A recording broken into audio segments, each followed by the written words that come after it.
And today's webinar is brought to you by Dartfish Software. We are the global leader in digital software and the choice of champions around the world for more than 13 years. Our award-winning software provides instant feedback, performance analysis, and web sharing solution for coaching athletes at all levels. So let me get started and introduce our speakers for today. We are privileged to have Lance Walker. He is a certified strength and conditioning specialist through the NSCA and a registered physical therapist in the state of Texas. He works with professional athletes from all walks of the NBA, NFL, MLB, PGA, and Canadian leagues. Lance has served 3 seasons as assistant strength and conditioning coach with the Dallas Cowboys, and he's a graduate of Kansas State University, where he also earned 3 varsity football letters and attained honors as a receiver.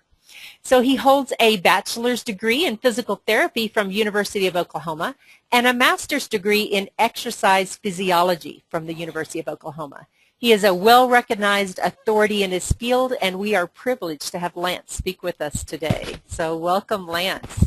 Thanks, guys. Great to be here.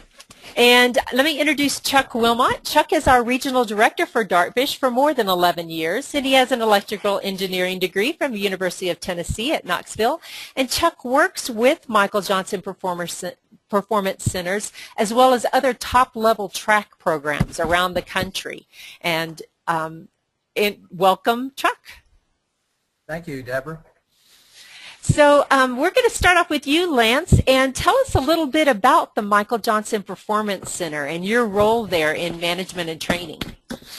Well, it's good to be talking to hopefully a lot of track folks that know who Michael Johnson still is. Obviously, Michael was a passionate athlete about doing the right things the right way, and when he retired from track and field, got into the space of performance training for NFL Combine preparation athletes at IMG Academies in Bradenton, Florida, at the request of Tom Condon of CAA. And in doing so, found out that, man, he's got another passion, and that is helping these athletes experience and realize their full potential. And that's where the genesis of the Michael Johnson Performance Center came out of. And now we're in our 6th year here in McKinney, Texas. And Michael now has got us in position where we're training athletes of really of all ages, from 9 years old on up, and across this wide spectrum of athlete populations, from Division I athletes, obviously NFL professional athletes. We still do a lot of the combine training work. You'll see some of that video in a minute. And also our youth athlete populations, from the really elite youth athletes, high school All-Americans and that, to the 12-year-old kid that just wants to get a little bit better. And we train everything in between on that spectrum. So as our 6th year rolls forward, I think we did over 15,000 training session exposures just last year. So a lot of volume coming through this facility as well. That's great. I appreciate you stealing away from your busy schedule. I know you have a lot of folks in for camps this week. So tell me a little bit about how long you've used Dartfish and how you utilize it. Well, I guess Chuck and I were talking the other day. It's been maybe 8+ years that I've been using Dartfish for our development of our athletes, and it's started to now transcend just the basic feedback. And what we've utilized it here at MJP, both here in Texas and with our global partners. We're opening up our first facility in the UK in April. We'll be utilizing Dartfish with that facility as well. Great. Our facility at Spire in Ohio is also using it, as well as some of our global partners with Manchester United, Arsenal, etc. But the way you're starting to leverage this technology is not just for the athlete's immediate feedback. That video you see there is Michael showing some immediate feedback on an acceleration video, and that athlete just completed that rep, and they're going to walk over and take a look at that repetition, and we're going to coach up some of the techniques of force application for that athlete, for that specific skill set. Now, they're used to seeing that. They're used to seeing themselves on video, but more so in the sport-specific realm and not in this sports performance realm. So immediate feedback is the obvious choice, but really we're leveraging it more in spaces that we didn't think possible before. And one of them is the remote support of this athlete. And so this athlete will go away now and have a remote site, more of a cloud-based site, where they can access some of this feedback that Michael's giving him, and even some drill sets to come back in and to sort of come in and correct some of these things that maybe we're having him do. And then the third big piece, and it's something that I think is valuable for us as older coaches, and I'm in my 22nd year of coaching, I still don't know anything. I'm still screwing up every day, as all the rest of us are. But what I found out is that Dartfish is an unbelievable teaching tool for my young coaches. It allows me to take my coaches' eyes and put them behind my eyeballs and to see what I'm seeing and to understand what I'm trying to get them to see and understand on a real-time basis. And so as a teaching tool for young coaches, it's absolutely invaluable. That's great. And what sort of response do you get from the athletes? What is the buy-in and value there that they see? Well, that clip you see right there, those are 2 first-round NFL draft picks, and those guys were in our combine class at that point. The guy on the left is Michael Crabtree, wide receiver for the 49ers, and that's Mike Wallace, the top free agent wide receiver for the Pittsburgh Steelers, now a free agent. You can see those guys. That's an actual training session right there. Those are 2 of the top athletes in the world at their position, and you can see we're training, but those guys are locked into that TV screen. And they've seen a lot of TV. They've seen a lot of gizmos and gadgets, and you can see the look on Crabtree's face like he's having an epiphany moment. Like, oh, wow, I didn't even realize I was doing that. And so they're learning. And I tell you what, if these 2 guys at this highest level, where they've been exposed to some of the best training methods and techniques in the world, are locked in like they are, you can just imagine what it filters down to with all the rest that we get. That's great. Very good. So let me explain a little bit. He's talking about 3 components here. Dartfish offers a lot of different video solutions. We offer apps for skill analysis. We have software on the computer that you can give instant feedback. And then we have the cloud-based that he's talking about. So the analyzing portion, the skill analysis portion, this software that's on your PC will allow you to do that instant capture and feedback and advanced analysis. And then we also have an app as well. So that explanation being made, I'm going to switch over to Chuck's screen and have Chuck show you a little bit of some video and have Lance, analyze that as we talk through the video. Great. Thank you, Deborah. Can you hear me? Yes. Okay. So what I'm showing here, this is some speed training that occurred with Lance using Michael Johnson's speed methods, and I'm going to just take that up a little higher here, and I'm going to run this through first, and then I'm going to let Lance do the analysis. I'll give you a little bit of a heads up here. This is one of their speed training persons that's going through their process here, and this is kind of a date from when they entered the program to when they leave, when they're somewhere doing an assessment. So when I run this video, you're going to see some measurements, some assessment measurements that are done by the Michael Johnson's Performance Center on these sprinters, and effectively working on attack angles and stride angles and looking at distance of strides. This is all done, of course, with the software. So I'm going to just kind of take this back, and I'm going to let Lance do the explanation of this. This is a nice clip, and it is a speed athlete, but this is a 6'6", 244-pound NFL tight end hopeful. His name is Chris Gragg. He's out of the University of Arkansas. We had some pressure when we brought him in for NFL Combine training this year. On the left is his pre, and on the right is about 3.5, 4 weeks into training. And basically what we're working on is acceleration mechanics. Obviously the start position is key for this athlete. But this is a fast athlete. He's a 4.55 40 guy. He ran 4.44 for us at the NFL Combine this year. We have to say that part of that was we actually teaching the mechanics of speed. And I know you guys as track coaches know you can still do some of that. And you can see this first slide, the 3 big components that we're looking at here. The first one is the angle that you see measured at the top, the 34.7 versus the 41.1. That's his attack angle from his earlobe through his shoulder, through his waist, down through his hip, knee, and ankle. And that's the attack angle with the parallel to the ground. We know this from fast people, and studying fast people, we study a lot of track athletes. The deeper we can get that, closer to that, approximating that 35-degree angle, the better off this athlete's going to be in his horizontal propulsive forces. And so that's a great improvement from already a pretty decent angle of 41 down to 34.7. That speaks to this athlete's ability to have a better start position. The other angle you see is the 102 versus 92. That's his hip separation. We also know from fast people that we study the more hip separation we can get on this 0 step, the better chance we have of horizontal displacement. We also know that there's a key standard there for an athlete of his size that's over 100 degrees.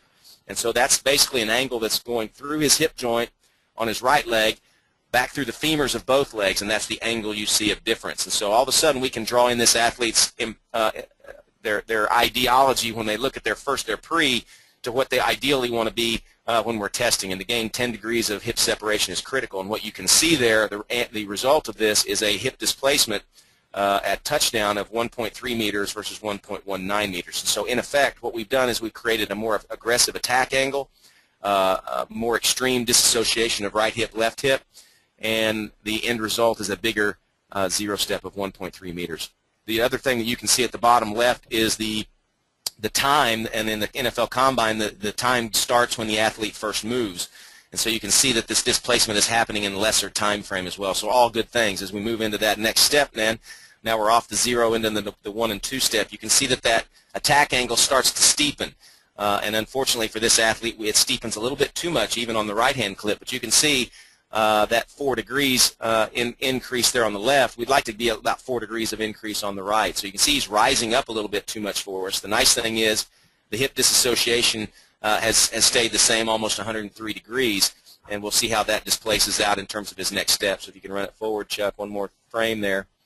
What we can now show is that this athlete, although we've gotten a nice first step, that first dissociation step, go a little bit more forward there, Chuck, where it brings up the displacement on the left side screen. What you can see is that we're still getting more ground reaction force because the stride lengths continue to expand over those first 3. So 1.3, 1.4, 1.6, which is critical.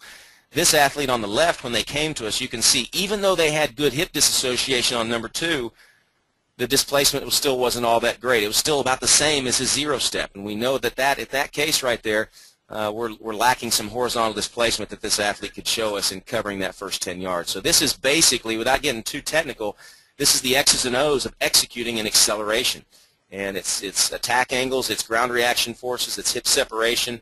These are techniques that until we draw this athlete's eyes into these things that he's doing, making him apparent or obvious to what it is that he can't do, it's hard for us to go back in and change. And certainly our drill work supports these things.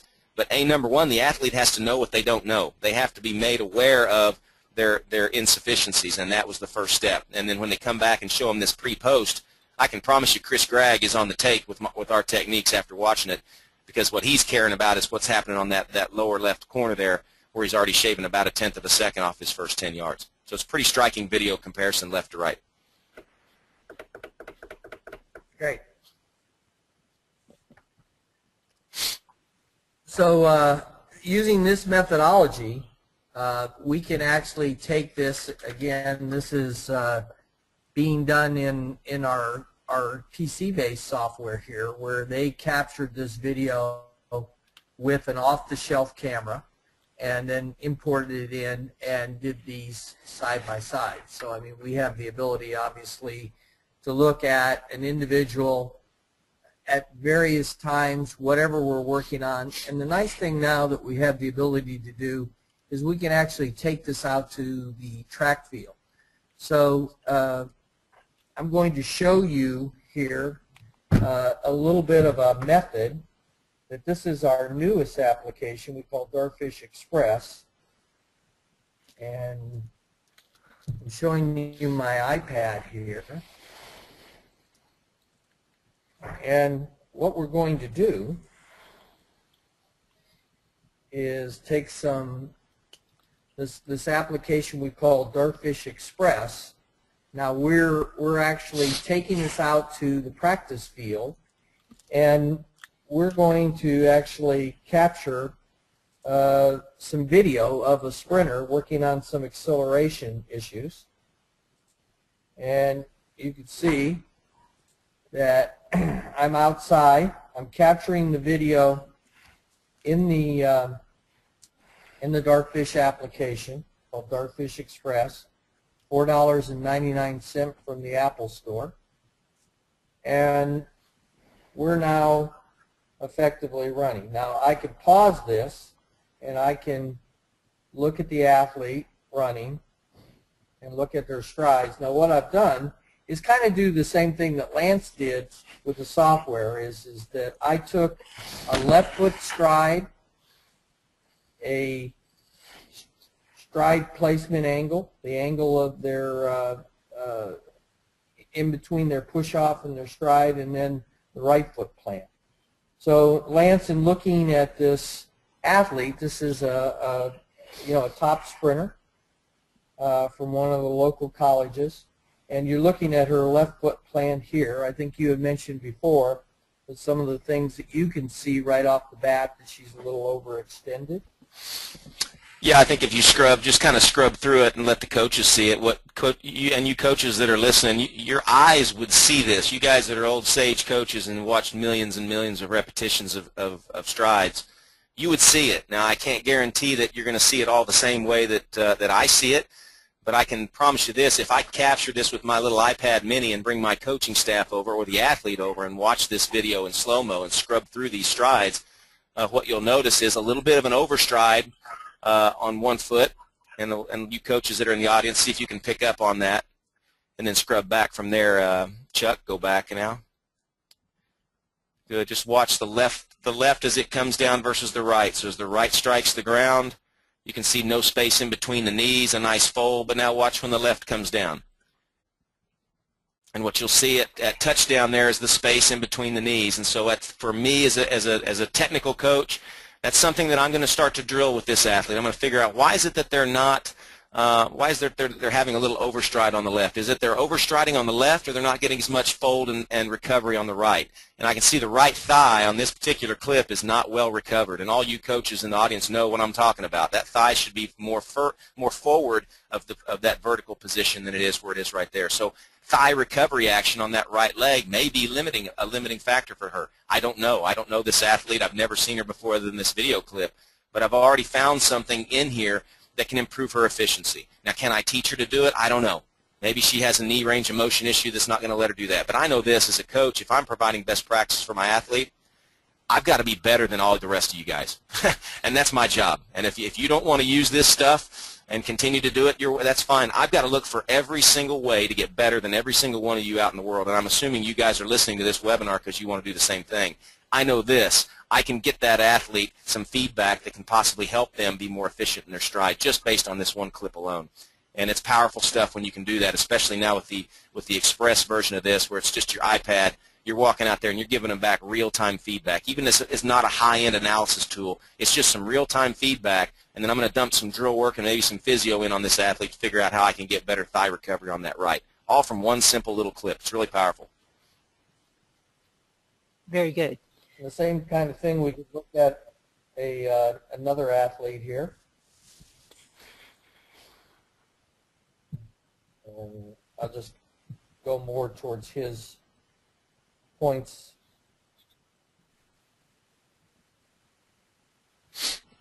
So again, this is great video capture here of a leg folded up on mid stance. You can see it at touchdown how he's a little bit more recovered. So you can see a better recovery there. The thing that I'm kind of wondering about this athlete now, there's a little bit of an asymmetry right to left. Now it's more on the right side, and then see if you coaches can pick up on it. If you scroll back a little bit, Chuck. You can see how he's collapsing a little bit when he strikes the ground. So I don't know this athlete. Again, I know that their length of their pillar from the ground up to the top of their head is shrinking on ground contact. You can see it almost collapsing there. It's almost as if he's sitting down in a reclining chair. And I know we as coaches talk about that all the time. And he does a little bit more on one leg versus the other leg. And so these are all things that I'm not sure my real-time eyes would pick up on. You sage coaches would probably see it, know exactly how to fix it. My young coaches don't. In some cases, they don't know what I'm seeing. And when I say, man, quit sitting down, or quit letting the leg, the leg fold up when it strikes the ground so much. Some of my coaches think I'm talking Chinese. They have no idea what I'm talking about. And so they're just nodding their head going, yeah, I know. I wish the coaches that I grew up with over the last 20 years that I stood around and listened to them talk about human movement had this iPad Express tool, because there's so many times I wish I could crawl behind their eyes and really see what it is that they're seeing. And I think that's the powerful piece of this tool now, is I'm able to replicate some of my 20 years of experience in my young coaches. And at the end of the day, it helps my athletes. And really, that's what we're here talking about. We're not trying to help each other out for ourselves. We're helping our athletes out. And I think that's the great thing about this tool. Exactly. This video that I have, you know, it's the same video that we were showing on the iPad, but now I've uploaded it, and we have the ability to go to these key positions the same way that I've drawn on these things. So this might be something that we'll take an example here. Is that, you know, somebody wanted Lance to take a look at this video of this athlete. So this is actually, you can see this is Michael Johnson's remote coaching services.